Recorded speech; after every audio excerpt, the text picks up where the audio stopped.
Today we're discussing a topic everyone can relate to in daily life: emotional control. In a chaotic and often stressful world, the ability to consciously manage our emotions is invaluable. But how can we achieve that? Stoic philosophy provides us with a clear path to mastering this control. The Stoics, philosophers like Seneca and Epictetus, taught that it's not the external circumstances that determine our emotions, but how we evaluate those circumstances. Epictetus once said, "It's not things themselves that disturb us, but our opinions about these things." In other words, we have the choice of how we respond to situations. And that's the key to emotional control. It's not what happens, but how we think about it that determines our emotional experience. How to develop emotional control. So, how do we apply this understanding in everyday life? There are several techniques that can help us manage our emotions instead of being overwhelmed by them. 1. Conscious breathing. One of the simplest and most effective techniques is conscious breathing. Next time you find yourself in a stressful situation and feel anger or fear rising, pause for a moment.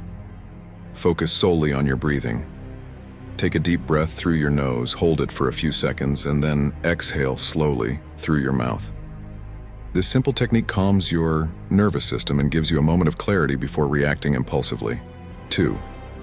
Negative visualization. Another powerful Stoic technique is negative visualization. Imagine the worst-case scenario. It may sound strange, but this exercise mentally prepares you for potential setbacks. Marcus Aurelius once said, "Expect the unexpected."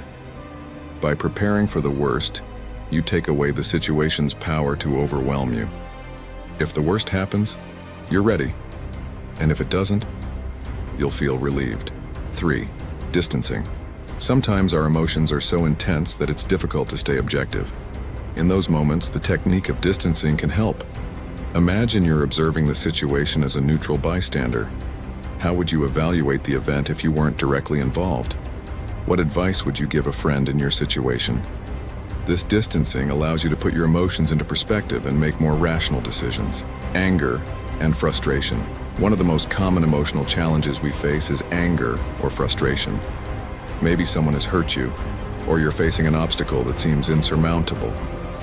In those moments, it's easy to give in to anger.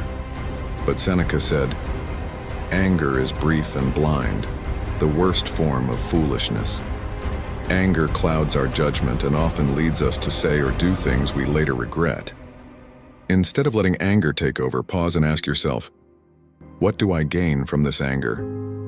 In most cases, anger only causes us to lose control, not only over the situation, but also over ourselves. Emotional control takes practice. Emotional control is not a skill that we develop overnight. It requires practice, patience, and self-reflection. But the more we work on it, the easier it becomes to manage our emotions instead of being ruled by them. The great thing is, you can apply these techniques anywhere, whether at work, at home, or in a stressful situation. Remember, true strength lies not in controlling external circumstances, but in controlling your response to them. When you learn to master your emotions, you'll find that you remain calmer in difficult moments and make clearer, more thoughtful decisions. Conclusion. I encourage you to take a moment today to reflect on what triggers your emotions. What situations throw you off balance? What could you do differently next time? Try one of the techniques we discussed today, whether it's conscious breathing, negative visualization, or distancing. Thank you for joining me on Iron Mind today. I hope you've gained valuable insights to help you better control your emotions. If you enjoyed this episode, follow us for more inspiration and practical tips on building mental strength and emotional control. Until next time, and remember, true control lies within your mind.